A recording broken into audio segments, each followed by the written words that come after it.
Good morning. This Saturday.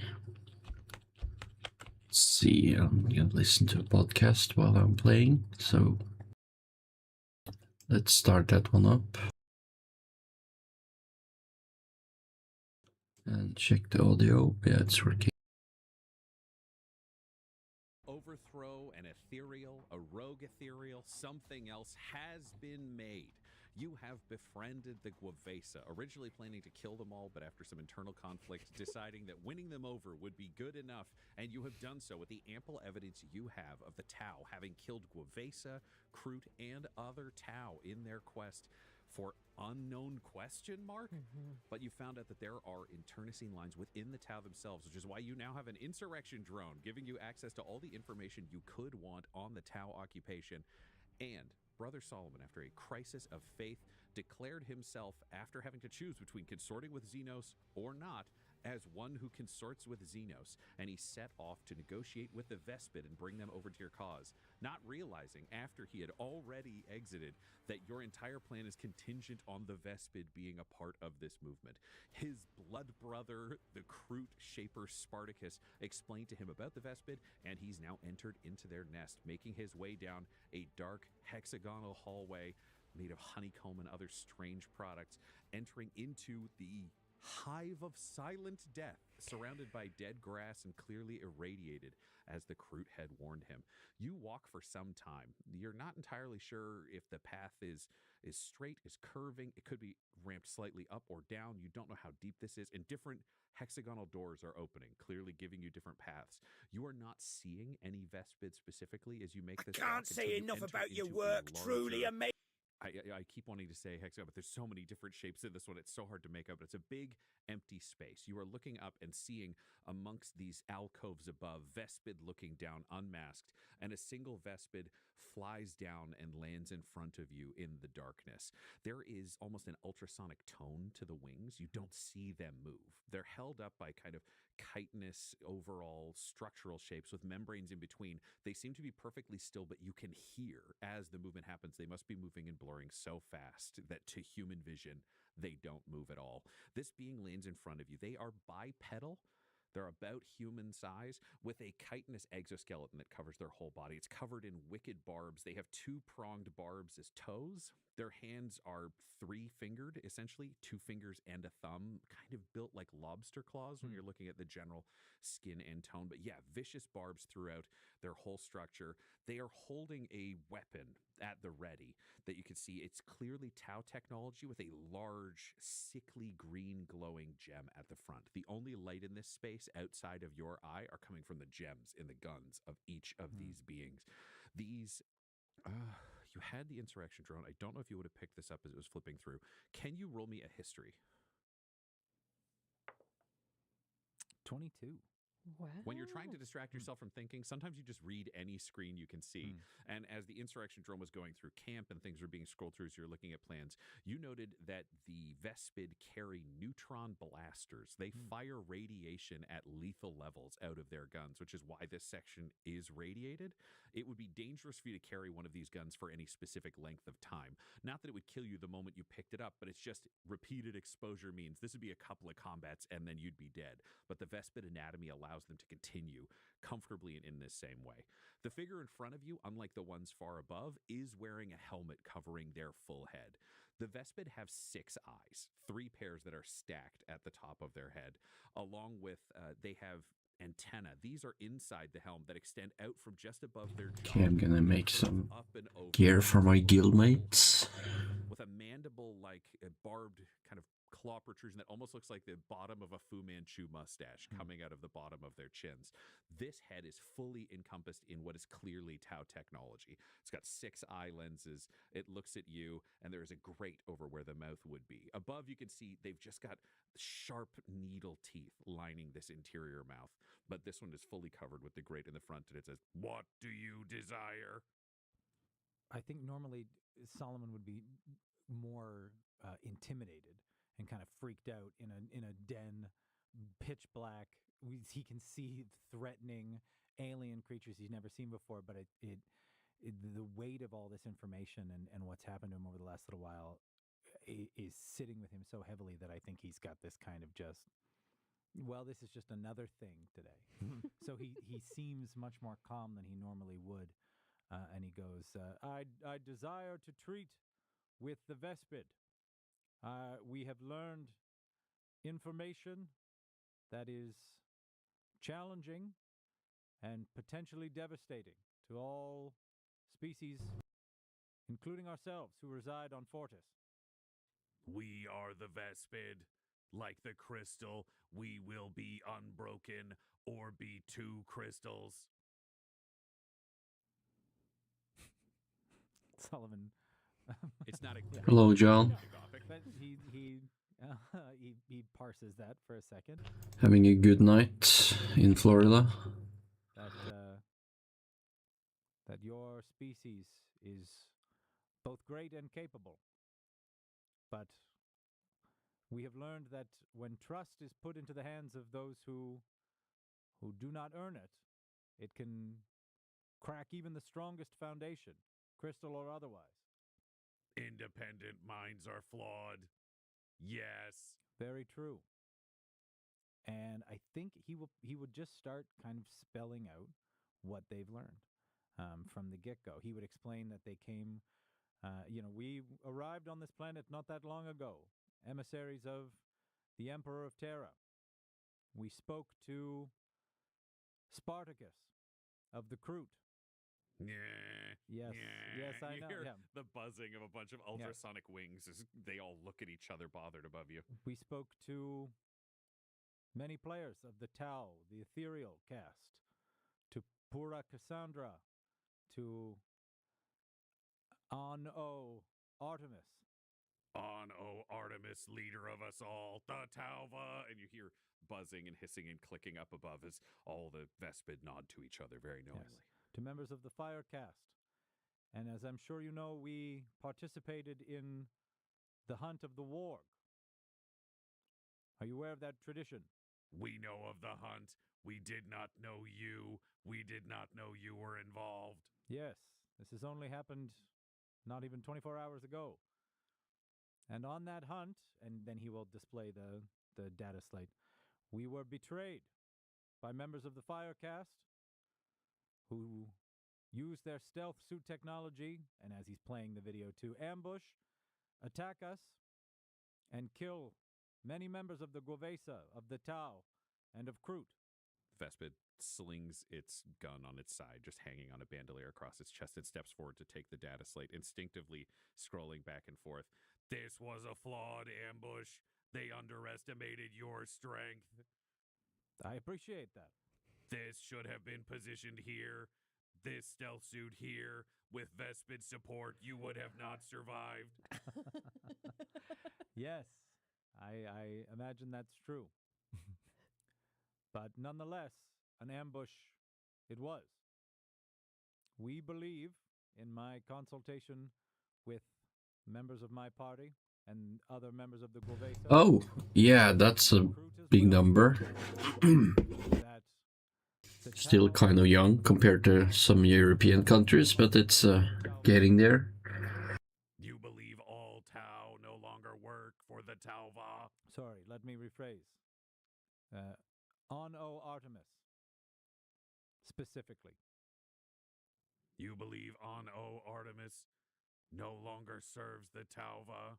We believe that he has betrayed his commitment to the Talva. He is the Talva. Then he has bastardized the Talva. That he is not worthy of what it proclaims to be, and that he has used his loyalty with the Fire Caste to spread the taint of that betrayal, and it now threatens the Guavesa, the Crute, and unfortunately, the Vespid. This concept is many-faceted, like a large crystal. We cannot see all of it. Can you roll me an insight with advantage? Insight. Sure. Is that a dirty 20. Dirty 20. You remember the royal metaphor, and you realize that might Yes. simplify this enough for Yes, sorry, the royal metaphor. We believe that O Artemis acts as a false royal. them. You see the Vespid stiffen, and the ones above all lean forwards, 3 of them flying down and landing as though they need to be closer to hear this concept. What? I know that is a powerful claim, but having been on the receiving end of this betrayal, and in the following research and with the proof that I show you there, we believe that Artemis has forsaken his claim to the Talva. You wish to check his stinger to be sure his royalty is conditioned? Yes. What do you ask of the Vespid? I'm unsure of the specifics right now. I know that he resides in his dome and is protected by the Firecast. We will not fight the Tau for you. We are of the Tau, but we will help. And you hear a chittering, and he rubs his 2 claws together, and a bunch of other Vespid soar in, and they bring you one of the helmets, a communion helm that matches his own, and this central figure extends it to you. This is the helm of 542. If you speak into it, it will speak to us. We are prepared to assist within limits. We serve the Tauva. This false royal, if true, needs to be removed. If false, you will be removed by this hive. Yes, I accept your conditions. I will stay in communication with you through this helm. I believe we can root out this false royal and protect the Talva. I was in USA in '99, so I get to May many crystals line your path. see the 4th of July there then. And he'll put the helm on and he'll leave. Great. Yeah. That was a fun experience. We were in Washington, D.C. that day. Nothing. You Just don't straight, add nothing. yep. We're just finding out what number you get. Ooh. 1919. The helmet fits. The You now have a full slides. 6-eyed Vespid helm that you can put on. Oh, You look like a Super Sentai The fighter king or of the something like Xenos. that. Morgan's not going to like Yeah. this.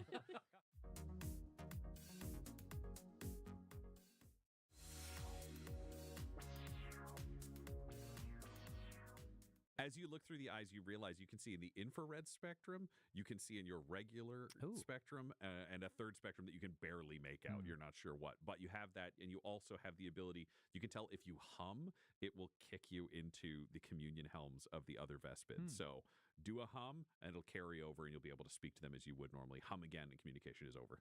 Cool. Very cool. And he'll just sort of bow on his way out, turn.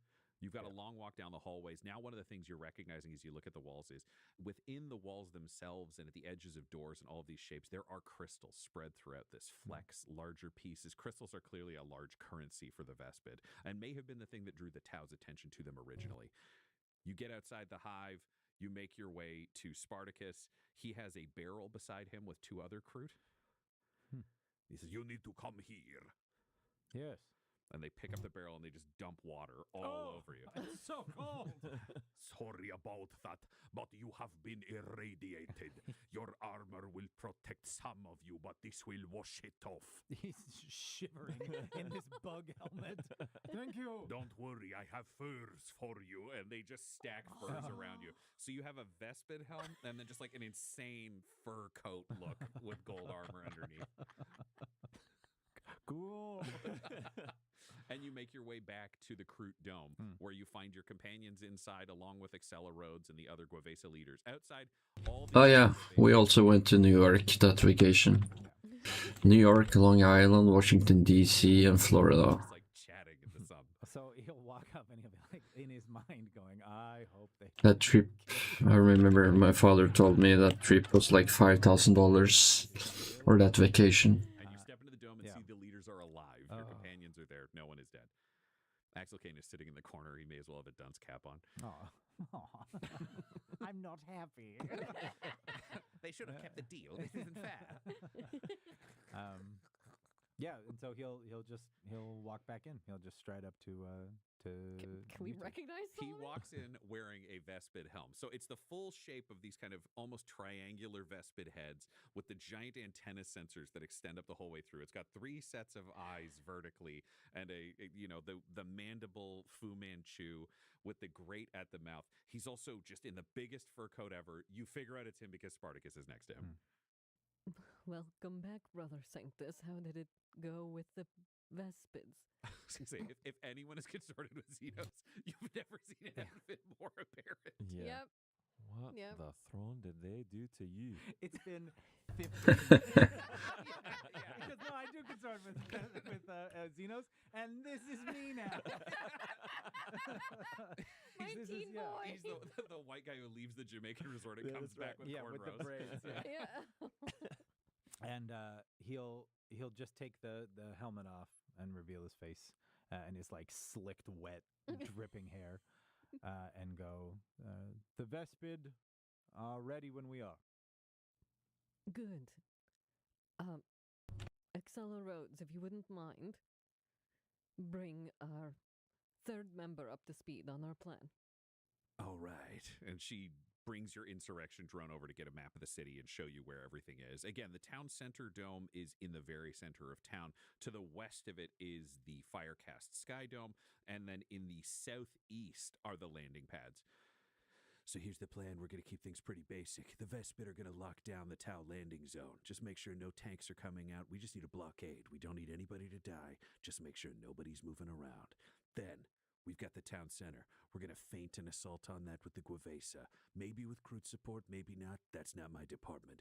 Then, while that's happening, maybe 60 seconds after it starts, your team moves on the Sky Dome. We're making this all happen within 15 minutes. Should be pretty easy. Lock down the airport. Within 5 minutes, we hit the town center dome after they've pulled back the Firecast to try to help at the airport. And then you hit the Sky Dome so that when Artemis flees, hops out of the big building and goes to the little one, you're there waiting for him. It's a solid plan. Thank you for your hard work putting it together. It's what I do. I lead people and occasionally lose at fucking regicide. She stares at Stevius Funkhauser and he goes, "Not my problem." Do you think that will be amenable to the Vespids? Yes, they do not seek direct conflict with the Tau, but they understand the gravity of the situation.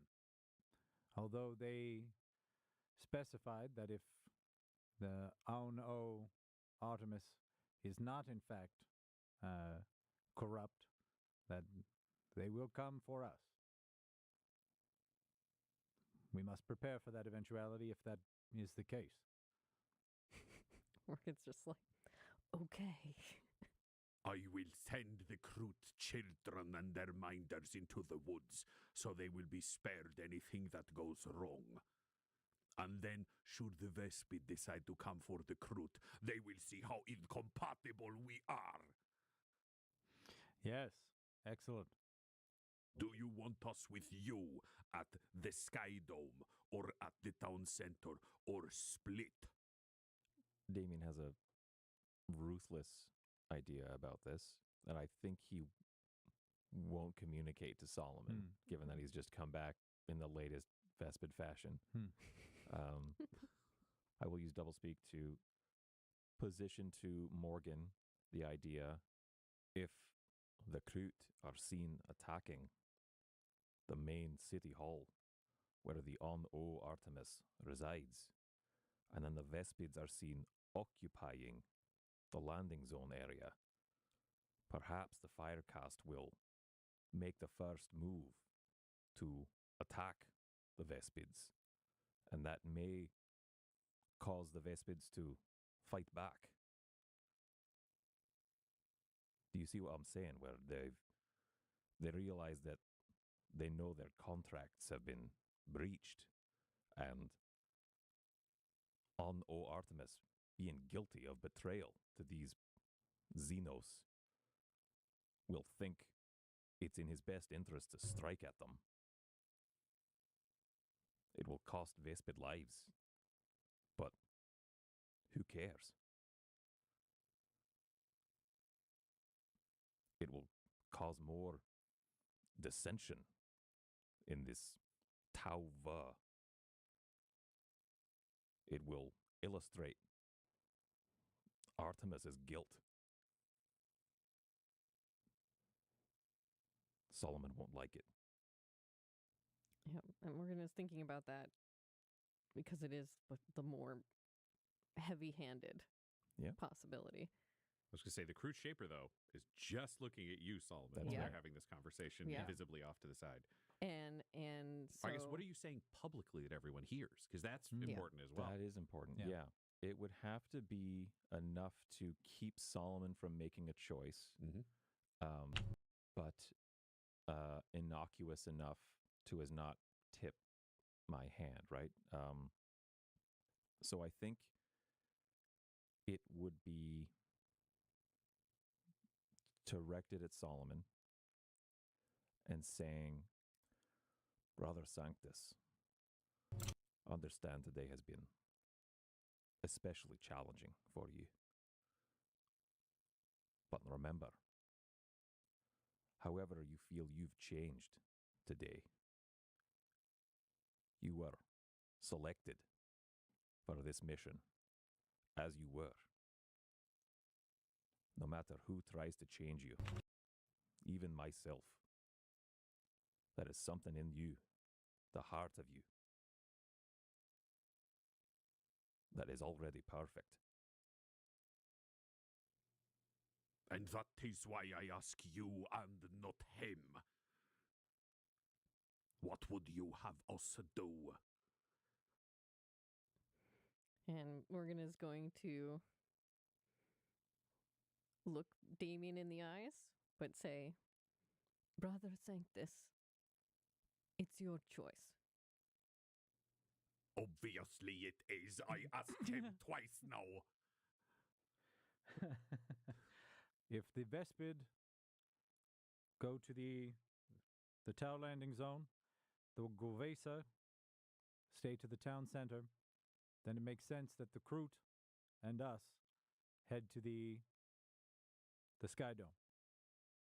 We fight with you. Contract broken. Ethereal broken. We will eat him if he is not corrupt. Perfect. Sure. Yes, is that? And I think he would go to ask, like to confirm with you two, and then he would go, yes, that is the plan. Let's prepare. Synchronize your timepieces. We begin combat soon.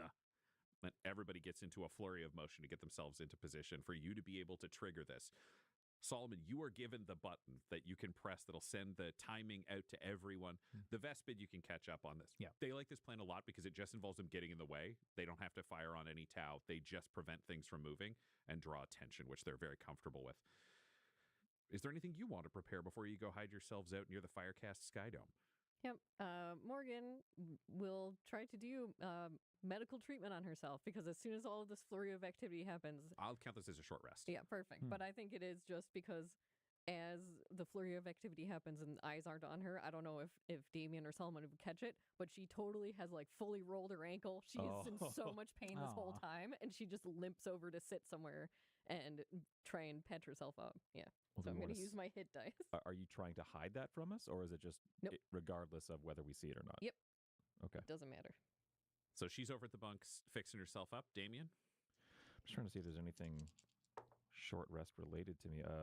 Solomon topped me up to full HP in combat. I don't think any of my spell stuff comes back after a short rest. So no, there's no resting for Damien then. Okay. It's going to be more proactive. He's a bit of a pariah among the Kroot now, so I don't know that they would let him help prepare. It's not so maybe- much that they wouldn't let you help, it's they don't need anything. Okay. They're sending the children and their minders out into the woods in small groups so that they can just kind of disappear and recollect after combat.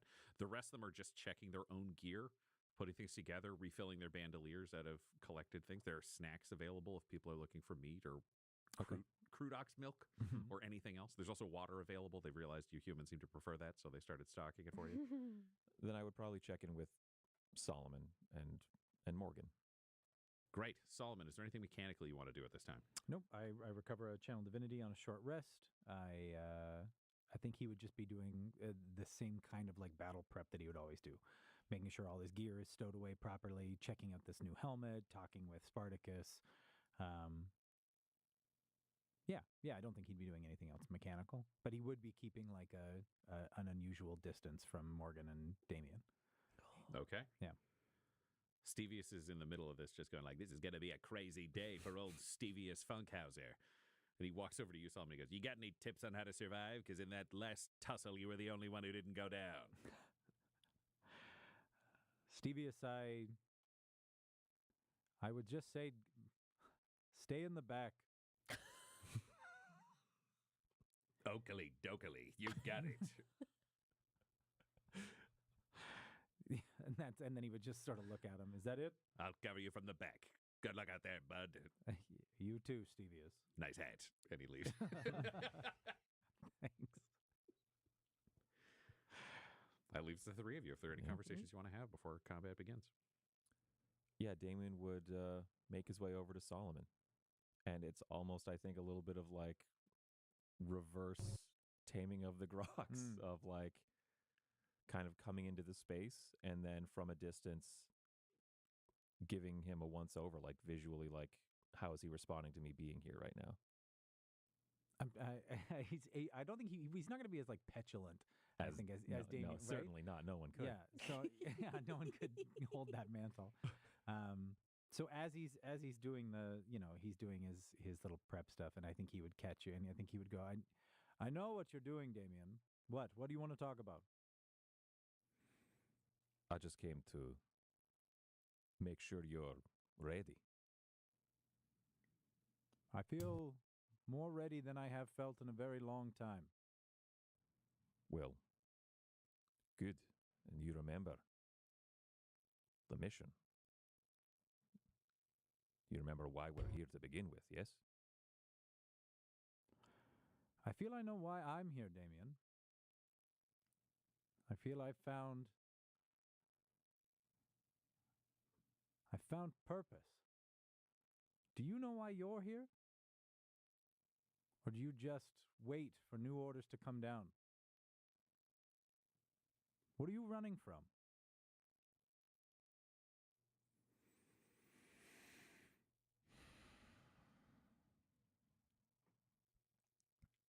If we make it through this, I'll tell you. And that's a promise. I look forward to that. Damien will put his hand out for the handshake.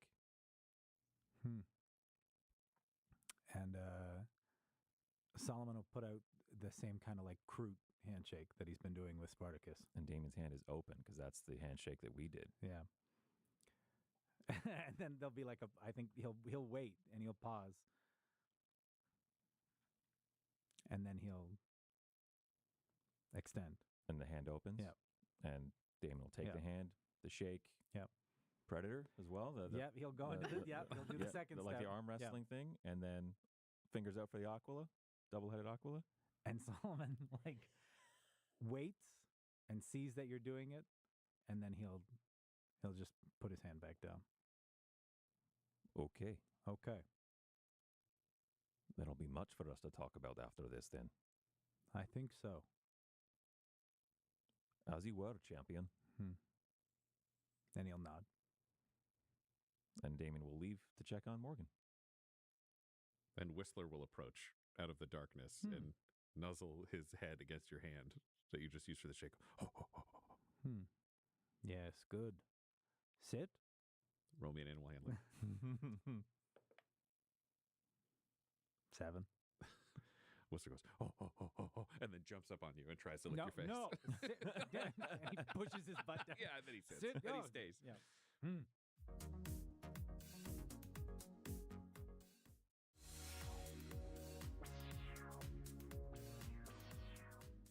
Over at the bunks. Morgan is sitting in one of the bunks. She had rolled up the bottom of her body glove to just wrap her knee, and it's like bruised to purple, and then putting it back down and just patting, doing her own thing. Do you need something, Damien? No, I'm just checking on everyone. Solomon is ready, but he is deeply troubled.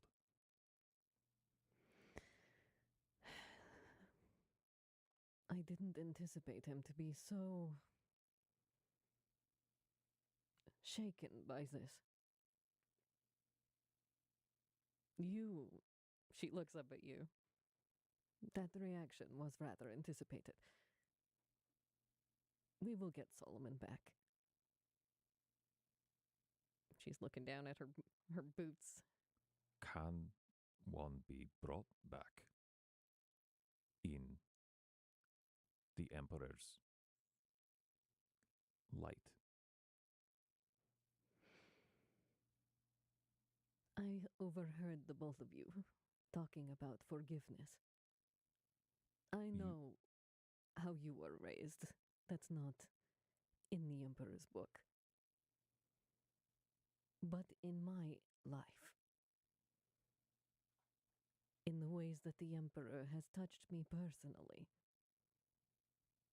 he does forgive those who fight for him, who carry out his works, who strive to complete his plans. So, those who follow me, follow my master, follow the Emperor. There is forgiveness in that. If you won't tell me explicitly who you are, what's happened to you, where you've been, I can live with that. I don't know that Solomon can. I think you have things to tell him to help him understand where he belongs, where he fits. Okay, I need more the iron. Emperor's plan, Let's go to Valentine's plan. Retty Highlands. Because I can't tell him anything anymore. As I said, I have things to learn from you as well. Perhaps I will have to tell him some things about myself. But right now, we have to not die. Aye. In that we agree. Thank you, Damien. That's very astute of you. Well, that's fine. You're welcome. She'll give him a little smile and a nod. And on reflex, it's not a real smile. It's a Valentine smile. He'll just big grin and then go get his,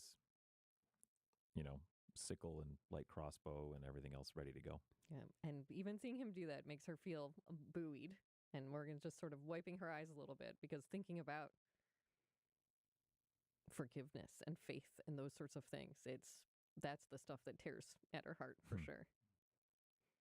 And you find yourself on your bunk, Morgan, looking over and seeing Solomon with his Kroot hound, with his Vespid helmet, with his Kroot furs. Is there anything you want to say to him before this combat? I think normal Morgan would just be like, let this ride. Let this all ride. It's whatever. But she'll walk over to Solomon. Excuse me, brother. Could I beg a moment of your time? Yes. I just have to ask, are you wearing the Vespid helm or is it off? I think he'd be wearing it, like trying to figure out how it works, trying to acclimatize. Great. Then what you hear from the outside is, yes. Oh, because you did a little yeah. Oh, wow. Hello. Morgan is like trying to keep a straight face at that. It's just too cute and funny. It's like even Too cute. it's just very funny because it's so like it's like she can tell Solomon moping underneath, but it's just like This is me now. Cut my life into pieces. Hey, angsty boys. I think have, he, like, yeah, 8 other songs Yeah. to do. Yeah. He would. I think he would say yes, and then he would take the helmet off. Yes. What? I know that Spartacus sent all of the young Crute away, but last night I was speaking with his daughter, Alice. I spent most of the night telling her stories about things that I have been through in the past. I would like to say goodbye to her after all of this, and I thought perhaps I could tell you some of those stories as well once we get back. Sure. Anything else? I'm curious to see where your path leads, Solomon. And I'm curious to see what path you have been walking down, Morgan. We will talk more soon. Indeed. She's gonna walk off. What a fun time it is to be agents of the Inquisition in the hour before battle. We're all gonna live forever. 3 of you are given masks by the Crute. You don't need one because you're wearing a Vespid helm, Solomon. But Stevius, Morgan, and Damien, you all will be recognized by facial recognition. So you end up with Shaper masks, similar to the ones that are worn by the Shapers of the Crute, specifically Spartacus. So it hangs down. It's got some kind of like, again, bones and other pieces on it, wraps around your eye. So it's like a Batman, the old 60s, like 70s show Batman Robin Sure. style mask, Okay. but with dangling pieces down that hangs around. For you, Damien, it would actually be reminiscent of a lot of redemptionist masks that you might have seen from some of the more pious and let's burn everything imperial religious groups. But those will mean that you will not be recognized by facial recognition as you are moving about the camp, which was the test, and it was confirmed by your insurrection drone that this would pass. It did a scan of you and confirmed it would not know who you were at that time. So everyone begins to trickle out. The Guavesa spread around so that they can get into positions around the town center, just pretending to have general activities. They've like throwing a ball back and forth, some really basic kind of stuff, gambling, other things that they've done in private and in public, but just to give them an excuse to get a large number of people in place. They actually set up a regicide tournament in front of the town hall center. It was Stevius's idea, and Excella actually agreed it was good, so they could get a number of boards, but it would also just give a reason for everyone to be standing in front of it, watching what was going on, to justify having a large group of Guavesa there without arousing suspicion. The Crute, they drift, disappearing into the woods for the children and the minders, and otherwise shifting into position. They don't have to be nearly as close to the Sky Dome as your team does to be able to get there in an instant. They are very fast. Sprinters, leapers, all that. Spartacus stays with your team specifically, along with a group of his kind of most trusted, most capable, most experienced hunters, and they shepherd you and screen you as you move, kind of working around you, but shifting in and out, being able to trade off where they are, blocking visibility to the most obvious drones and stuff like that. You realize this is probably a way the Crute travel in general if they are in public, especially if they have children or they're moving the clan, to make sure that, like any herd animal, they're protecting the weakest at the center while also being ready to hunt at the perimeter. Do you want to be on the north side or the south side of the Firecast Sky Dome? As we've said, it's got the Piranha Freeway moving towards it and then kind of going around it and continuing to town center. Yeah, north or south? I'm thinking north because that seems the furthest away from the landing pad and where the other things will be drawn. Yeah. That makes a lot of sense. So Spartacus and his specialist will be alongside you on the north side. He'll have Crute on the south side as well. They're just very consciously spreading it out so it just looks like Crute doing traditional training and hunting patterns. They've done these kinds of things around the hamlet before, so it shouldn't stand out. When you are all in position, Solomon, it is up to you to cue your friends, the Vespid, to go. You're wearing the helmet. What do you do? He hums. Yes. Yes, the plan is in effect. Everything is set. We await your arrival at the Tau landing zone. We move, we fly, we help you defeat False Royal, test the stinger. Over and out. And you feel that line close, and a few seconds later you all hear this tiny ultrasonic hum. It's as if you were in a plane and somebody turned on 200 toothbrushes in the hold underneath. It's quiet, but it's strange. That's fun. And you look up and you see more than 100 Vespid just soaring over this camp. And then a second wave of the same number follow. And you're realizing, Solomon, that it must have been a really deep hive, because this is way more than you could put in a dome. And it was very good that you got the Vespid on board instead of bringing them as a hostile force to your hostile takeover. Uh-huh. They soar overhead, and you can see with the speed, they're making very good time. And you hear alarms start to go off at the landing pad. Not the usual kind of shrieks and red lights that you would expect. It's just clear that something's going on. There are kind of blue lights flashing around, which for you would be a nightmare because that's warp incursion. But for the Tau is just a like, something's up. So it's the lowest grade alarm that they have. And you can hear from drones around you, everything is fine. Don't worry, we're getting this sorted out. The Tauva is being supported. And at the same time, it takes a few minutes as you are watching this happen. The battle suits, you see two of them arc over into the distance. Drones start to peel off and also go to the spaceport. And after about 3 minutes, a number of piranhas pull up from the spaceport, and Firecast fire warriors climb out and get into them and then speed back. So you realize a good chunk of the Firecast warriors in here have exited. Once that's done, you realize it's time for the mayhem to really begin. Morgan, I'm going to say you have the red button. Do you push it? Looking between both of these boys, behind their masks. Any last words, boys? For the Emperor. For the Emperor. Looking over at Solomon. Solomon says nothing. For the Kroot. Button. And you hear war start across the hamlet as the Guavesa cry out and gunfire begins to crackle towards the town center. The madness has begun. In seconds, undoubtedly, Anno Artemis will take off and flee to the Firecast Sky Dome in front of you, where you can have the showdown you have been waiting for this whole time. But none of you are back in the Kroot Dome to see the insurrection drone's screen flash. Warning, Ghost Keel suit activated. Warning, Ghost Keel suit activated. This episode of Agents of the Inquisition features the voices of Del Borovic, Guy Bradford, Josh Halbert, and Tyler Hewitt, alongside Dungeon Master Ryan LaPlante. This episode was edited and mixed by Laura Hamstra, and Agents of the Inquisition's artwork was created by Del Borovic. Our theme song is The Hordes by Megan McDuffie, and our ad breaks use the tracks No Control and Chiefs by Jazzar, whose music was provided by freemusicarchive.org. For all things Dum-Dums and Dice, including merchandise, you can visit dumdumdice.com or find us on social media at dumdumdice.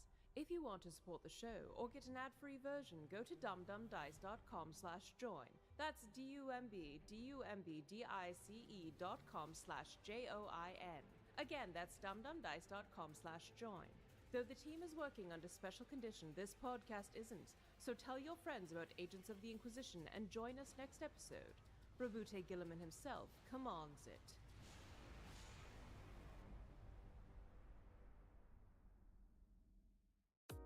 Dum-Dums and Dice has to give a special thank you to the supreme beings of our Patreon at this time: George Dolby, Gavin and Abby McDonald, Grandma Likes D&D, Alan, Madre de Gatos, Garbo Ape, Sam Schaefer, Dia De Los Hoodless, Squishy Werewolf, Funky Head, Accent Therapeutic Services in Florence, Kentucky, Lale, Jordan Oliver, Richard Wright, Brittany Fenwick, Megan Werner, A Man Out of Time, Curtis at FingerTechRobotics.com, Your Homeboy Bones, Ellis Hatch, Odigenous, Kai Koa, Squire Solaire, Sandy Sassy Pants, James Molina, Nick Hemsing, Mickey Blake, Corpse Knight Silver, Adamir 101, The Dankler, Lady Destiny Stormbringer, Randall Eberly, Lord Taser, Funky Stevie, J. Robert the Mad Fox, Optimus Omega,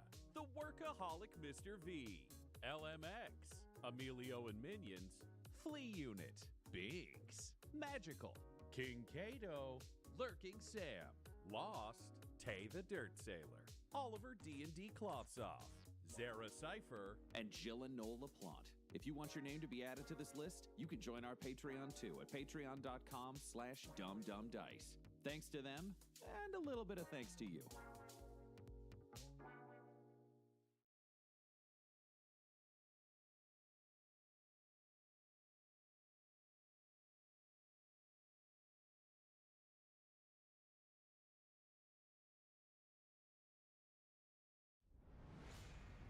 The Gwavesa Rebellion of the planet of Vorix has begun.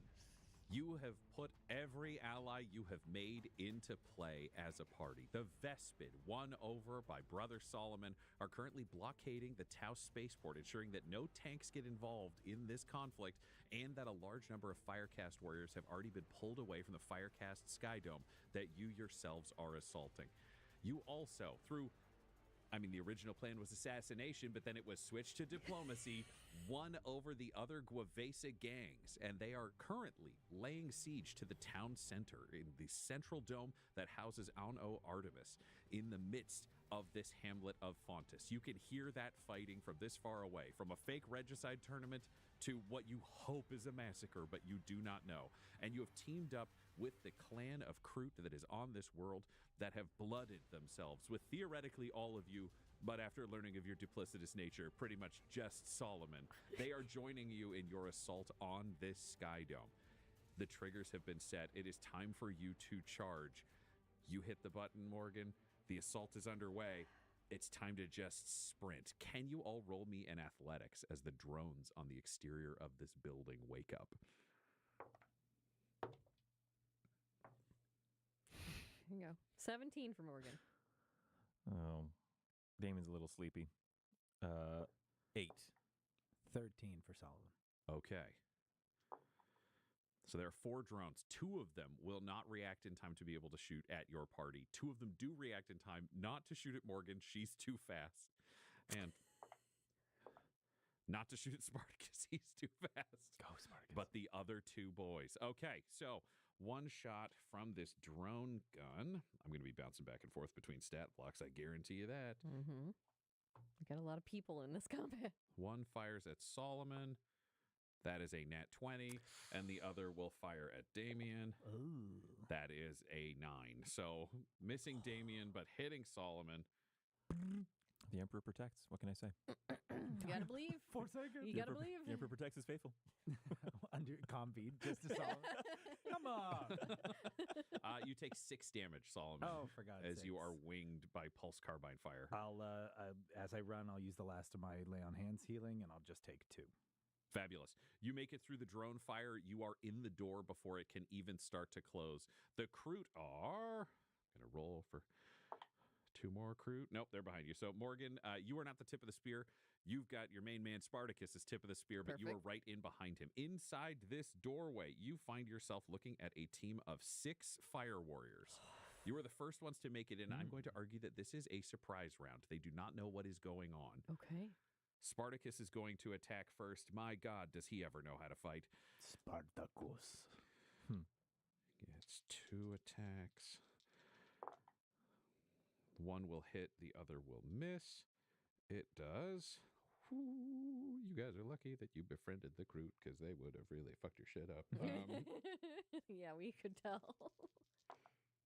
He kills a full fire warrior on his rifle as he brings it up and swings it down. It's just a stab up, and the top hook of his rifle blade stabs in between the helmet and the neck armor, just punching straight through an artery. And then he flips, and the other one stabs straight up in between thigh armor and the crotch, just right into another artery there. And he's just booking it even further with you, leaving a corpse as you begin to move past this squad. Morgan, you are next. Yep. There are 5 fire warriors with 1 bleeding out already dead on the floor. Great. Morgan will take a shot at the next one coming up as they're running past. Fabulous. And since it hasn't taken attack yet in this combat, I get advantage. You do get advantage. I reroll 1. Oh, 2 17s. So that's What? Jewel crafters can make staffs? 21 will hit a fire warrior. Great. Plus my sneak attack. So that is 16 damage. 16 damage.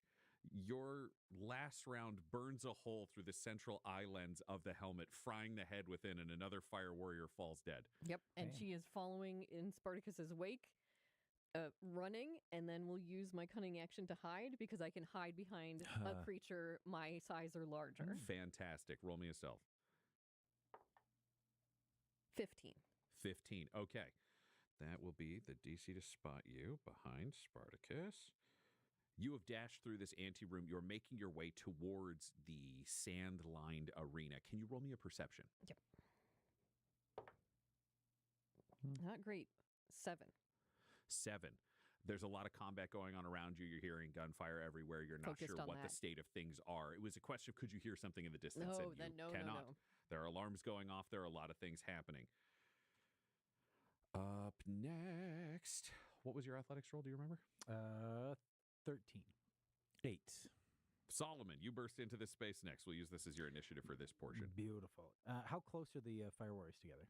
There are 2 are dead, so 1 to the left and 3 to the right. 3, like close to There's a gap in between. Yeah, the other 3 are kind of close together. They were milling about chatting. They're turning and were grabbing weapons off of tables and have turned around to just have a Kroot kill the first one. Morgan gunned down a second and disappear through. Solomon, you're the third one through the door. Solomon running up with shocking speed, and he's going to pull out the incubus glaive. Ooh. He's not back on Jericho anymore. This is the real deal. 18 to hit. 18 will hit. And he will cleave. And so roll for your second hit on the second, I got the second attack. Yeah, it's a second okay, attack. Perfect. Just an 11 on that one. Or sorry, 12. 12 will not hit, but your first strike does. All right, close enough. He's trying his best here. 2d8 plus 6. Ooh. Shit. Oh, I got too it's hard over excited. here. Jesus. So yeah. excited. It's spicy. 16 damage as well. And you cleave completely through a fire warrior. You were expecting more resistance, and it's through one and slashing back at another who's already falling back over the table in the horror. You have made it through this room, though you are stuck there for the moment. Damien, you're up. 3 fire warriors down, 3 still standing as you enter this space. Yeah, I think following in Solomon's kind of path, I'll run up on the next one and use a warp strike. Whew. Nice. Go for it. So this will be a warp infused attack with my sickle. Plus 6, 15 plus 6 for 21. That will hit. Okay. Ooh. And so that's going to be 1d4 plus 4 fire damage. So that will be 7 fire damage. 7. You hack deep into this fire warrior's chest plate and into their torso beyond with psychic warp fire bleeding into their internal organs. It is a bad time for them. It's not the worst time because we didn't get Perils of the Warp. There we go. They don't know. They don't know yet. They don't know about these They things. don't know about these things. But they've been stabbed deep, and you can hear them screaming within their helm as they are cooked from inside. At which point, 3 more Kroot follow you in. Yay! They're going to make their attacks. All of them will hit. Oh, fuck. Groot. Sfoo of the Kroot. The Groot. Really, it's just S of the Yes. Kroot. Yeah. Scroot of the Kroot. Totally screwed. Okay. Oh my God, these dudes. Doing a total between all of them of 30 damage. They kill the fire warrior that you were dealing with, Well, Damien. sure. The full head comes off, and they kill another fire warrior. So 2 fire warriors down. There's 1 left looking absolutely panicked as alarms are going off. And you're seeing doors open from side rooms into this room with more fire warriors clearly ready to barrel down. You see them raising pulse carbines into this space. I need a formal initiative now, if I can get everybody to roll for me, please.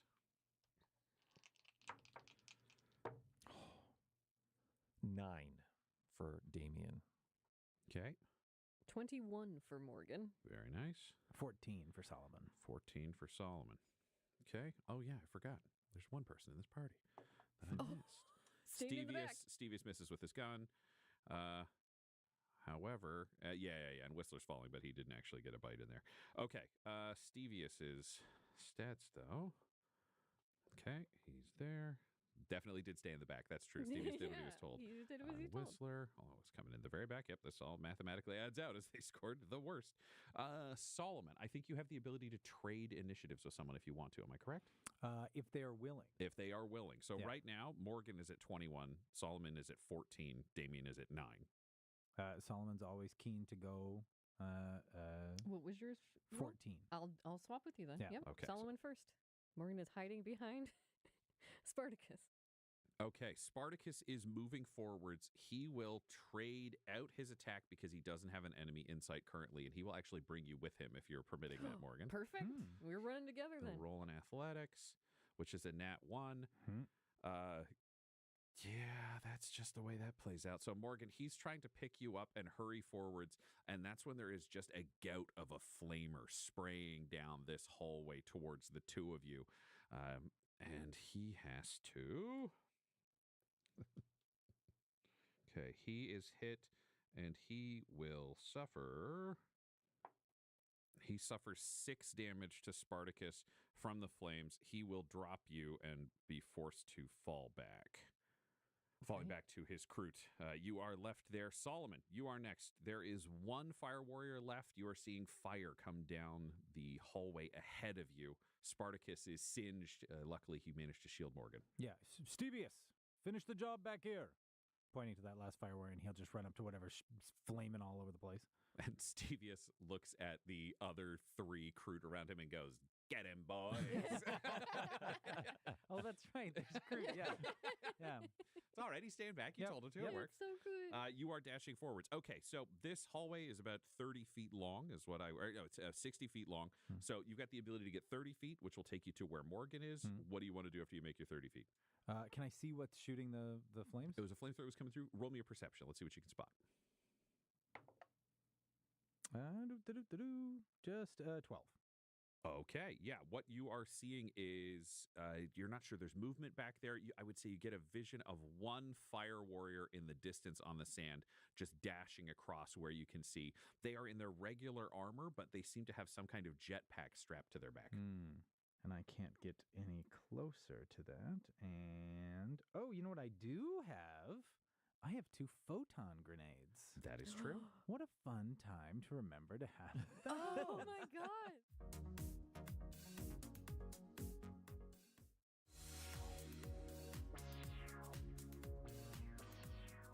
So I will slide the cover and push the button, and I'll huck a photon.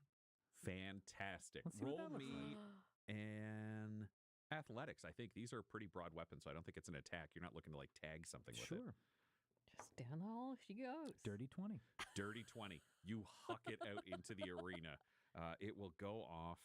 Can you roll me a Constitution saving throw with advantage? I can try. Morgan, you are down. Can you roll me a d6? 2.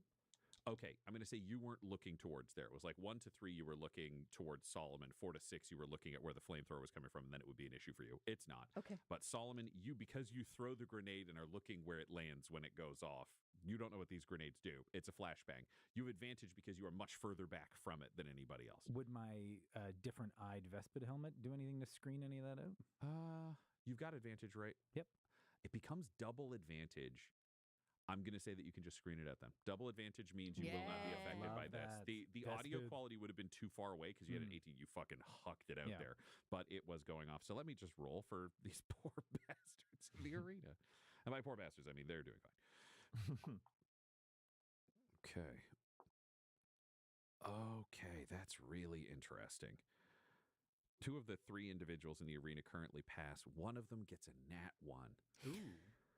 I am going to say the one fire warrior that you saw running across the sand sees the grenade hits the ground, doesn't know what kind of grenade it is, jumps and dives and lands on it, and it goes off under them, hurling them away, but also you see it shatters the lens in their helmet, and when they pull their helmet off, they're bleeding from the ears and the eyes. They clearly are heavily damaged by this. They will have disadvantage on all attacks moving forwards because they have been blinded and deafened. Excellent. Wow. That is Solomon's Perfect. turn. Morgan. Can I see anyone else from this hallway? Is the fire still coming down the hallway? The fire was a blast. It was like somebody fired a flamer down it. It's not continual. Roll me a perception. True. 21. 21. Looking out, you've seen some blurs of movement. You have a brief moment to use your recordings from Romeo and scroll back and forwards, and you realize just before the gout of flame came down, you saw the leg of a crisis battlesuit land inside the arena. Can you roll me a wisdom saving throw? 9. 9. You know the battlesuits had been called to the landing pad. They'd already flown over that way. Your assumption would be this battlesuit has to have come from the town center. Okay. Then over the comms, it'll be, looks like a large battlesuit in the middle of this arena. I think we need to move with caution. And Morgan is going to stay right there next to Solomon. But I think I'm going to hold a gunshot that if another thing pops into the end of the hallway, I'm going to take a pot shot at it. So if you can see a target, you will fire. Yes. So you're going to ready your action Yep. with that trigger. Yes. Fantastic. You do that. You are 30 feet from the entrance into the arena from this hallway. Yes. So I'm staying in the hallway. I'm not moving out by myself. But yes. Are you prone or are you standing? I was thinking like a knee, like I'm hiding slightly behind Solomon. Okay, so Standing there. you're gonna use Solomon as cover. You're gonna take a knee. Okay, yeah, Yep. I'm fine with kneeling. Okay, that works great. for me. It's good for flavor for the hiding. That's exactly. And Spartacus is down, but he can get back up on his turn. Damien. At that notice from Morgan, it seems like you two have kind of like stacked up In that hall. in that hall. Mhm. Damien wants to go. How wide is the hall? The hall is about 10 feet wide. 10 feet wide. Do I have to see the target for this? Just says within range. I'm worried about casting things too close to my allies in case perils of the warp happen, but honestly, what are the odds of that even happening? It's never happened even once. The Never once. Emperor. It's never happened to Yeah, I me was gonna even say, once. look back at Stevius and he says, "You can do it, boy." I don't even know about the perils. Perils of the warp. Who is she? I don't know her. Yodeling do to the warp we go.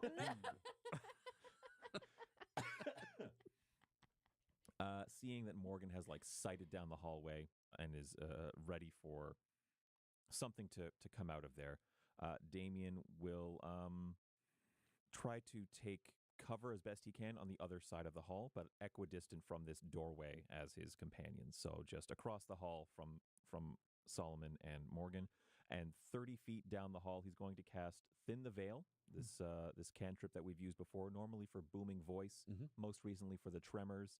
There is another facet of this called Phantom Sound, and Damien would like to create an instantaneous sound that originates from a point of your choice within range.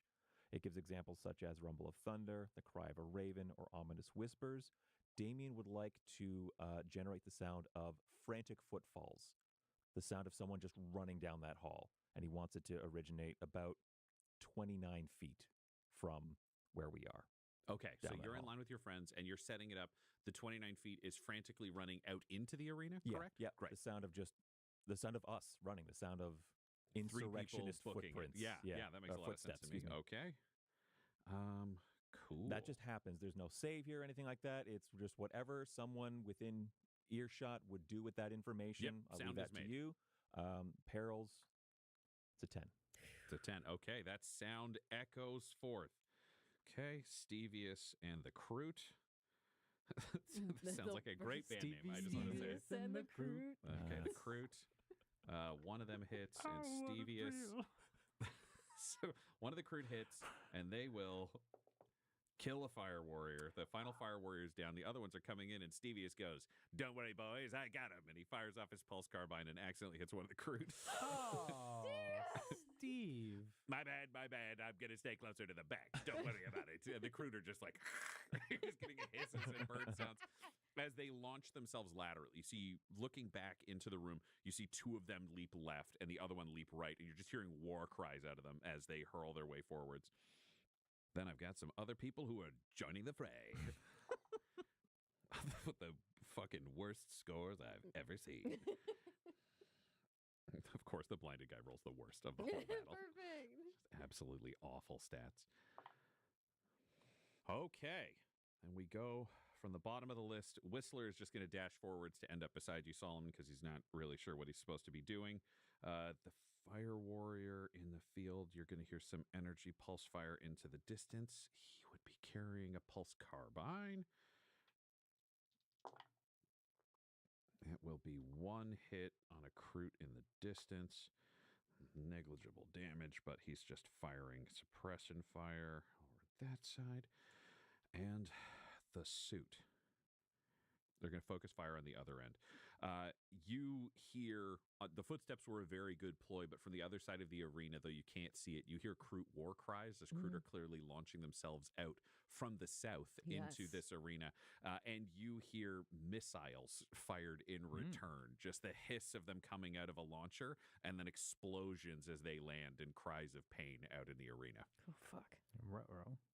We cut back to the top of the order, and Spartacus looks at all of you and says, "We will win or we will die. We feast on this ethereal." And he charges straight to the edge of this gap with the arena, bringing up his rifle, and he's going to fire into the space. That is enough to hit. He managed to do that. Good for him. And he's going to take his damage. He lands a blow against a foe you cannot see. Solomon, you are up. He's going to sprint up to get in beside Spartacus, if he can. Yep, you can make it right to him, no problem. Yep. And then... Looking into this arena, because now you can see it. You're looking at the full length of this arena. It is about 120 feet long, I think was what we'd said previously. About 50 feet wide, so it's about 25 feet to the center of the chamber. It's 120 long.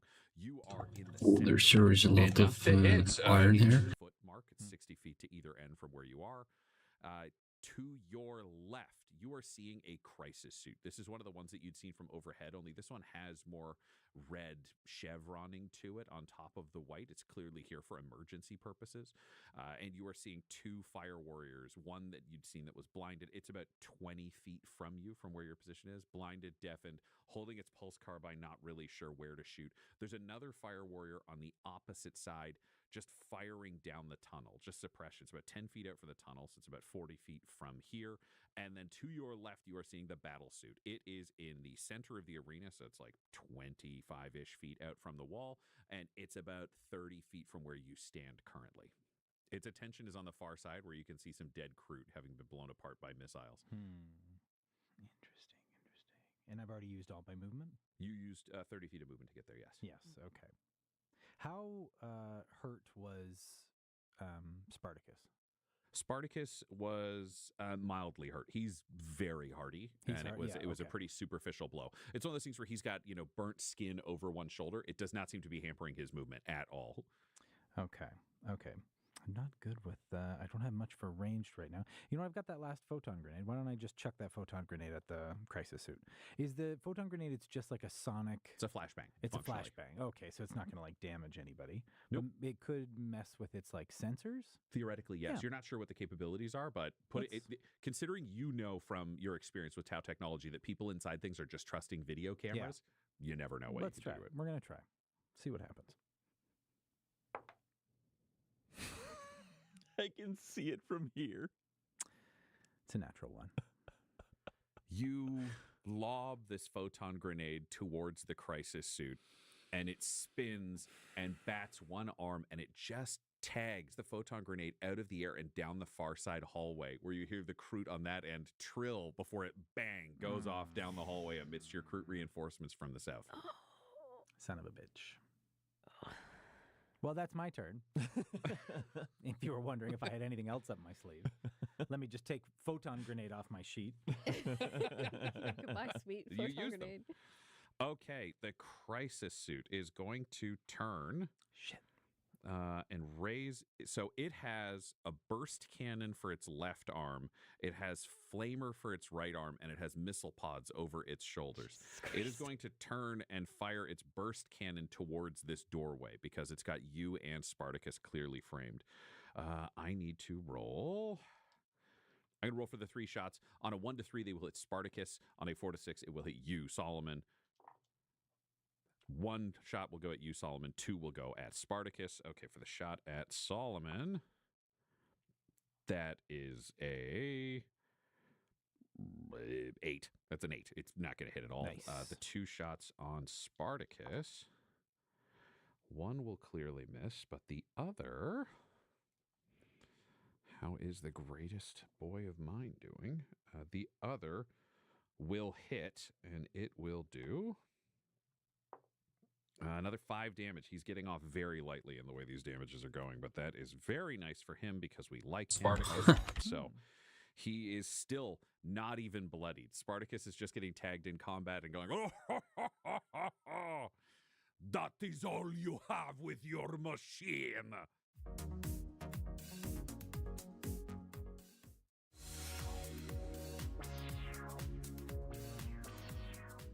Up next, Morgan. Okay. They're getting pelted with Gatling gun fire at the end of this hallway. All right. Yeah, all right. We got some Gatling gun fire. All right. So, it's 30 feet to get to the end of this hallway. Correct. Okay. It's going to be 30 feet to the end of the hallway. Mhm. I'm going to take a shot at this thing. Great. Just aiming for the head, I guess. I don't know. It's really big. Yeah. Roll me an insight. 19. 19. You realize the head that is on top of this can't possibly be the head of the rider. Your guess is the rider is in the central torso. The head is all of the sensors for the crisis battle suit, so also very important, but a headshot in the same sense, even if it punches through the armor, likely won't put a crisis battle suit down unless you can kill the driver inside it. That makes sense. You know, just gonna try it out. I'm assuming... Take the shot anyways. I'm I love gonna take it. a shot anyways, but I think I'm going to shoot for... You said there's missiles on its shoulders? Correct. Might as well aim for them. I don't know. Great. I love it. Maybe a big boom, maybe not. I don't know. We We're love gonna a big just boom. shoot. We're gonna just shoot and see what happens. It's a 10 to hit. 10. That will not hit. And then Morgan is going to use her cunning action to dash and get further into the room around the edges, trying to look for any cover, anything she can get behind. Great. Do you want to go to the left side towards the crisis battle suit, the right side away from the crisis battle suit, or do you want to try to go for the blinded and deafened Tau and use him for cover? You know what? I'm going to use the Tau for cover. I'm just going to get under his feetsies so that, like, they said that the Tau weapons don't work on other Tau, so I'm just getting under there. That's very funny. Honestly, not a bad idea. Okay, so you are going there. Can you roll me? I would accept an acrobatics or a sleight of hand to just gum yourself up with this Tau as cover. Oh, great. I'll take an acrobatics. I'm trying to get up, and the old Morgan is fucking it up. It's a 9. He gets a 4. All right. Oh, wait, he's got disadvantage. Yeah, he gets a 4. So, Okay. no, he despite the fact that you did not do it well, he's just there, like, yelling in Tau, can't see anything, and you're using him as cover, so Just you're fine. Jumping between his feet underneath. You pull that off. Damien. Yes. I know Morgan can move through spaces occupied by other creatures. Is there enough space in this doorway 30 feet down where Solomon and Spartacus are that Damien can move through? Yeah, they're friendly creatures, so they would allow you to do that. Okay. Damien, I think, is going to dash. So he's going to use his action and movement to double his movement. Great. So 30 feet to get him to the door, and then another 30 feet of movement to get into cover now that he's in the arena. Great. So you can play essentially either side of the arena is the best because there are some pillars along there. It's a pretty open space through the center, but you can get some slight cover from that where it would add like +2 to your AC if you've got the right angle on it. Do you want to move towards the crisis suit or away from the crisis suit? You don't have enough feet to get to the far wall. Once he's at the doorway, before choosing to spend his next 30 feet of movement, the suit would be 25 feet away. Is that right? It's 25, 30-ish feet away, yeah. Okay. So I think he wants to start wheeling around. He's fine to maintain this distance. He just wants to split off from where a group of us could all be hit. So he's gonna move like to the left of Solomon and Yeah, so you're going to get to the door and then hook left. So you're booking it that way. Morgan's in the center. Your other friends are in the door. That makes a lot of sense to me. Once I get to cover, this seems pretty serious. So let's use the bonus action to get into innate sorcery mode. So the horns are out and I am in cover. Whew. All righty. Yeah, just almost like a pilot light, just sort of like surging up when the gas kind of gets turned on. It's just boom, his horns come up. Amazing. Meanwhile, in the hallway, Stevius dashes up and then dashes all the way up to you, Solomon. He jumps the 30 to 30. He goes, got him all inside. What are we doing here? Uh-oh, a battle suit.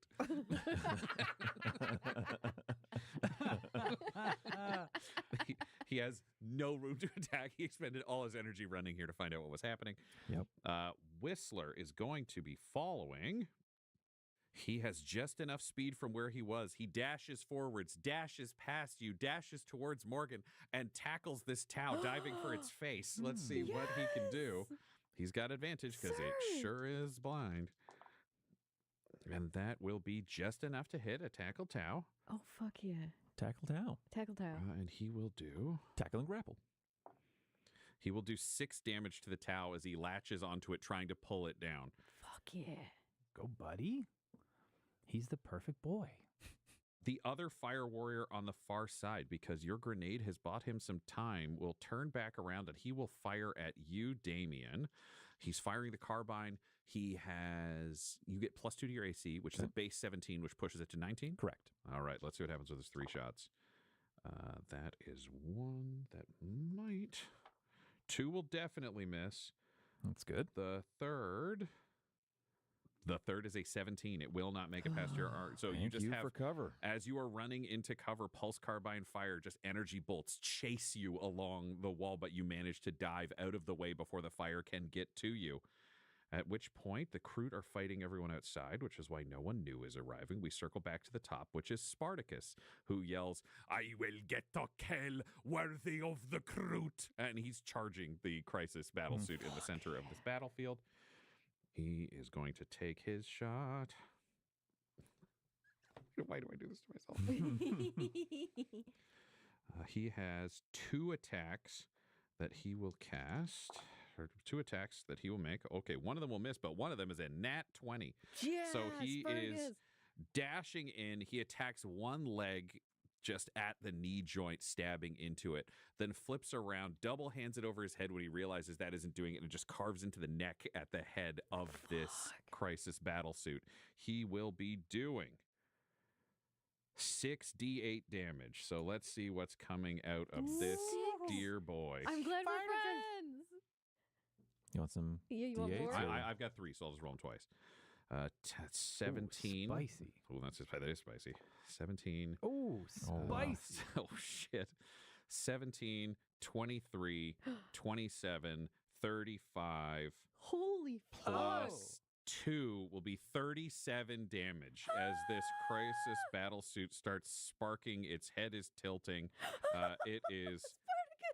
Jesus. 47 damage Great total boy. done to this thing, all by Spartacus. It is in a bad way, one might say, about this Crisis battlesuit. Spartacus. I am Spartacus. It is very much more than bloodied at this point. fuck. It is clearly starting to fire up its jets, hoping to escape this place. Oh, shit. Up next is Solomon. Solomon is going to, inspired by Spartacus and how fucking rad he is, Solomon's going to channel divinity, peerless athlete. Oh, yeah, get after Get it. He's in spicy. there. He's out of his mind. He runs inhumanly fast, jumps 15 feet into the air, and yells down to Spartacus, "Let's kill this brother!" And he's going to, full incubus glaive swipe this thing right in the neck. Great, you're hitting at the same spot. I Yeah. absolutely love it. Spartacus and You You Sporticus will over have here. advantage Yeah. because Spartacus is also involved in this I combat. love that. I love that. Oh. That would be a 19 to hit. 19 will hit. Yes. Nice. Beautiful, beautiful. Get him. Come on, Sparty. Me and Sparty down by the schoolyard. That is 17 points of damage. 17 That's points pretty of great, damage. man. Oh my god. Takes us from 47 that has been done total to 57 to 64. Whew. Between the two of you, 64 damage. Very impressive. That's incredible. Yeah. Cleaves deep into this. You see blood running along your blade where it has clearly tagged the pilot inside this, but this suit is still barely clinging to life as its jets start trying to lift it up off of the ground. It is the suit's turn. It is going to fire its flamer directly at both of you in this combat. It will have advantage because you are close and it is a flamer. Burst, Sure? a burst at you, Solomon, which will be a 19 to hit. Just barely. Oh, man. Another one at you, Solomon. Whoa. Actually, no, the other two will go, it'll be one each. So Spartacus gets this one. Spartacus gets hit, and then I'm going to roll a d6. 4 plus, it's you, Solomon. 1 to 3, it's Spartacus. It's you as Solomon. well. Ooh, we got the So you boy. both get hit, and then it's going to take another second shot at you. 13 will only go to 16. What's your AC? 18. All right, so you both get hit one time. Solomon, you will take 8 damage as the flamer tags you, and Spartacus will take 8 damage as well. Oh, the brothers. Not bad, not bad. Could have been worse. Yep, this crisis suit is there. It has fired. It cannot buy the space that it needs. I think it's going to try to bail out anyways. So it is going to try to move because it can fly and take off out of here. You will get an attack of opportunity. Solomon. Oh, Ooh. fuck. Sure. So will Spartacus, right? So will Spartacus, yes. But Solomon's directly clinging to it currently, Got so it. I'll let him go first. 23 to hit. Yeah, that'll hit. Yeah. Get him. Get him. Nice, Get nice, him. nice, nice.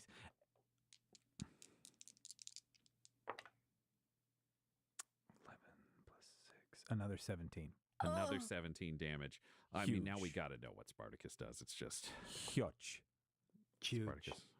Spartacus misses, so it is you. With that damage, you hack through the center of this unit, carving all the way down and cutting a leg off. Its power sputters, dies, and it falls onto its back, opening up to try to eject. You hear the hiss of the interior cockpit, but it does not go anywhere. It's been too heavily damaged, though the front of the battle suit has lifted away and back. You look down, Solomon, and you see a figure you recognize as Shasso Zestro inside this suit. In the flesh. And the bloodied and beaten and dying Shasso Zestro looks up at you, Solomon, and says, "Cow Yan." What does that mean? And he passes out and dies. But in a crackle of stealth fields being revealed, at the top where you had originally seen Shasso Zestro, you see a truly massive battle suit being revealed. This is 3 times as high as a space marine. This is nearly 7 meters tall with a huge threatening weapon arm on one side. It stares down at all of you with drones hovering around it that have clearly given it this stealth field. And you hear a voice from within it say, "This is Anno Artemis. Surrender now or die." This episode of Agents of the Inquisition features the voices of Del Borovic, Guy Bradford, Josh Halbert, and Tyler Hewitt, alongside Dungeon Master Ryan LaPlante. This episode was edited and mixed by Laura Hamstra, and Agents of the Inquisition's artwork was created by Del Borovic. Our theme song is The Hordes by Megan McDuffie, and our ad breaks use the tracks No Control and Chiefs by Jazzar, whose music was provided by freemusicarchive.org. For all things Dum-Dums and Dice, including merchandise, you can visit dumdumdice.com or find us on social media at dumdumdice. If you want to support the show or get an ad-free version, go to dumdumdice.com/join. That's dumbmdice.com/join. Again, that's dumdumdice.com/join. Though the team is working under special condition, this podcast isn't. So tell your friends about Agents of the Inquisition and join us next episode. Rabute Gilliman himself commands it.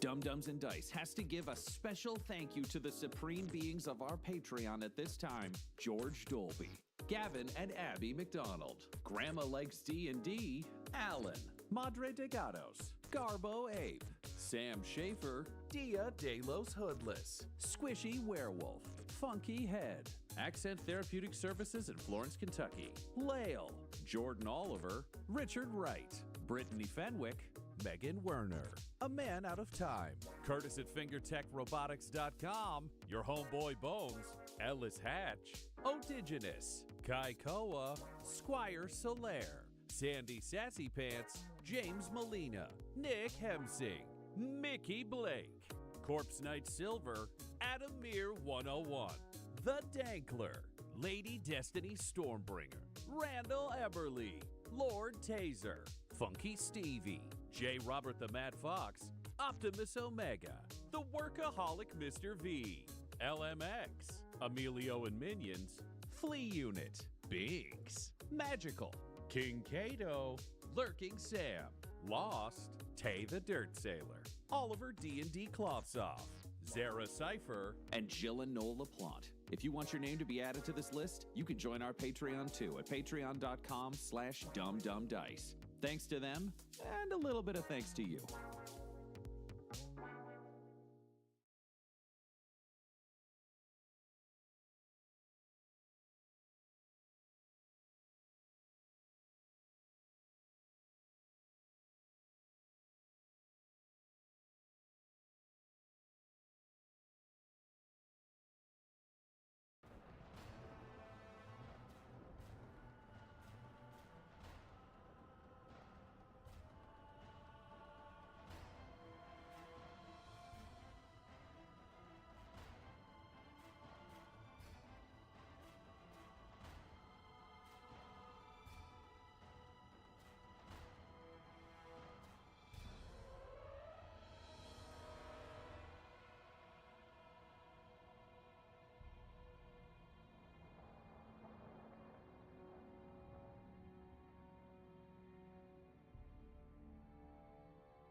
What do you need directions to?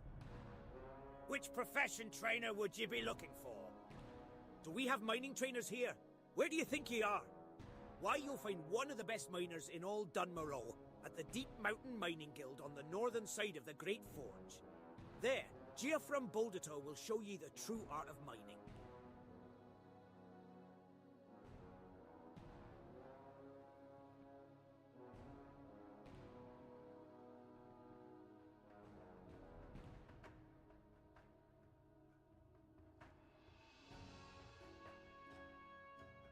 If you ask me, there's no greater profession than a miner. And if you ask me, there's no greater miner than a dwarf.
Soda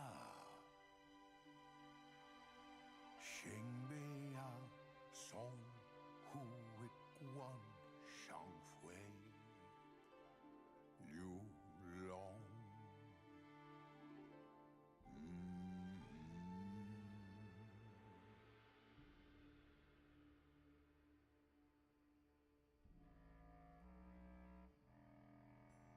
Su Wei Gu Ge Biao Jia Fu Ma Shui Ya Nian Fang Du Jia Fu Yi Qi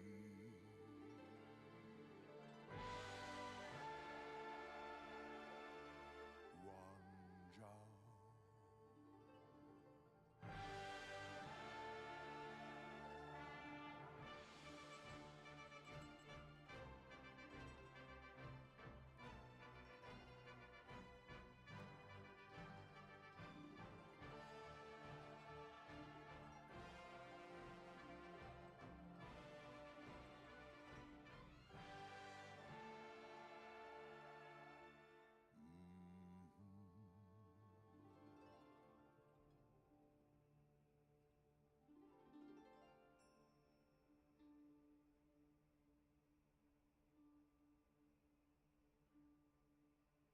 Su Wei Hu Iguan Biao Denga Shi Ji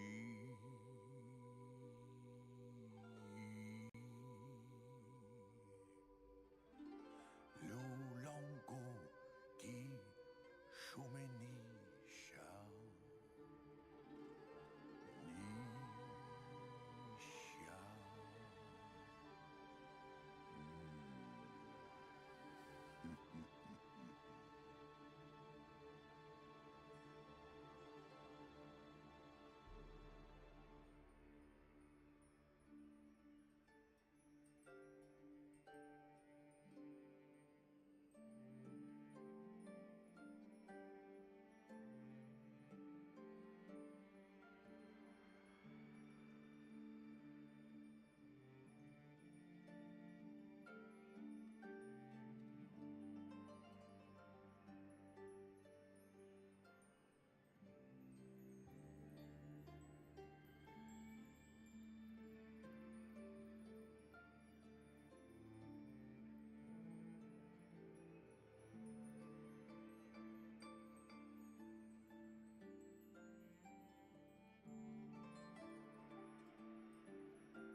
Okay, might need to go soon to make some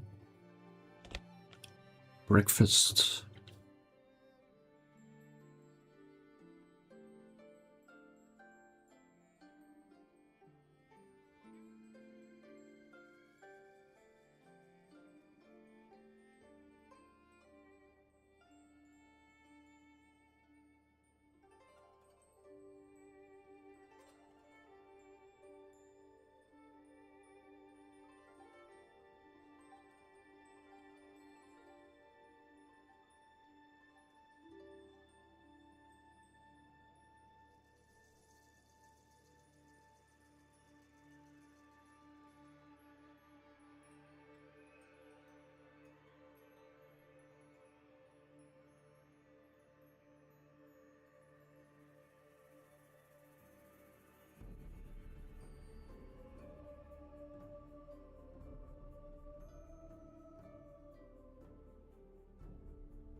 Yeah, it's time for me to go make some breakfast. So we'll stop the stream here and see you maybe later tonight. Goodbye for now.